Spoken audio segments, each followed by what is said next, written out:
आपको आरएसएस की जरूरत है या नहीं?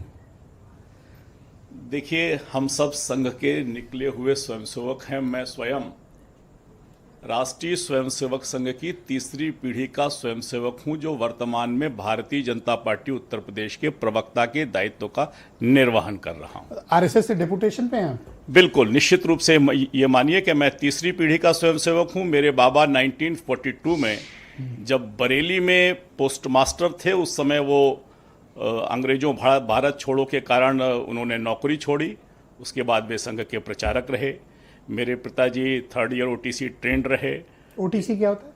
संघ शिक्षा वर्ग होता है, जो 3 साल का अलग अलग काडर ट्रेनिंग के हैं। काडर ट्रेनिंग होती है। मैं भी पोस्ट ग्रेजुएट। मैं भी जैसे आपने क्या किया? जैसे राजपूत जी बता रहे थे कि ये शिशु मंदिर में पढ़े हैं, ये तो मतलब ग्रेजुएट हैं। मैं भी शिशु मंदिर में पढ़ा हूँ, और मैं भी 3rd ईयर ओटीसी ट्रेंड हूँ। मेरा दायित्व तो इस समय प्रवक्ता के नाते हैं, मैं उसको काम को कर रहा हूँ। तो मेरी उपस्थिति यहाँ आप जान सकते हैं कि संघ और भारतीय जनता पार्टी काम के क्षेत्र अलग हो सकते हैं, लेकिन हमारा उद्देश्य एक ही है।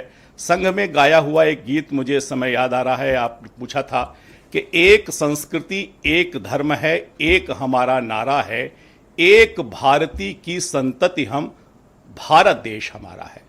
यह पूरा भारत देश, हम सब भारत माँ के पुत्र, और पुत्र होने के नाते इस देश को और शक्तिशाली, समृद्धशाली और दुनिया के लिए विश्व बंधुत्व का संदेश देने वाले, इसमें मुसलमान भी शामिल है। बिल्कुल, मैंने कहा ना कि एक भारती की संतति हम, जब हम कहते हैं कि इस भारत माता के सभी पुत्र हैं, और पुत्र होने के नाते हम सब पुत्र इस भारत मां को और समृद्धशाली और शक्तिशाली, अपने पैरों पर खड़ा हुआ, समर्थवान, जो दुनिया को विश्व बंधुत्व का संदेश दे। बीजेपी आरएसएस की बुनियाद पर खड़ी है।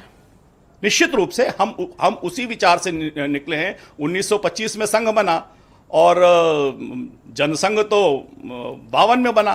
तो और एक और विचित्र बात देखिए कि विचार अगर हमारे लिए पहले ना होता, तो इस जनसंघ को, पार्टी को, राजनीतिक दल को, जब देश के लोकतंत्र पर संकट आता है, तो इस पार्टी के लोग अपने राजनीतिक दल को देश के लिए होम कर देते हैं, समाप्त कर देते हैं राजनीतिक दल को। राजनीतिक दल तो आएंगे, जाएंगे, बनेंगे, बिगड़ेंगे, लेकिन यह देश समृद्धशाली बनना चाहिए, रहना चाहिए। बिल्कुल। इस देश का जो संघ है वो विचार है, और जो विचार है वो यही है कि नेशन फर्स्ट, और इसीलिए इस देश को और समृद्धशाली, शक्तिशाली, सामर्थ्यवान बनाने के लिए क्या हम लोग ये टेक्निकली ये बात कह सकते हैं कि भारतीय जनता पार्टी राष्ट्रीय स्वयंसेवक संघ का राजनीतिक अनुषांगिक संगठन है?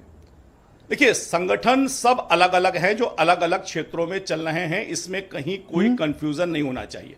देखिए, आपने जो बात कही उसमें प्राथमिक बात है कि संघ कुछ नहीं करेगा, लेकिन संघ से प्रेरित स्वयंसेवक जहां जहां जाएंगे, उस विचार को और आगे ले जाते हुए अपने अपने क्षेत्र में बेहतरीन काम करते हुए देश को आगे ले जाएंगे। सर, एक लाइन में कोई आरएसएस की कोई पत्रकार व्याख्या नहीं कर पाएगा जो मैं बोला हूं सर, कि संघ के बारे में। सर, ये कुछ नहीं करेगा पर सब करेगा सर। यही बिल्कुल बिल्कुल, धन्यवाद। जहां जाएंगे वहां देश मैं के लिए आपके मित्र दीपक रंजन को इन्वाइट करता हूं।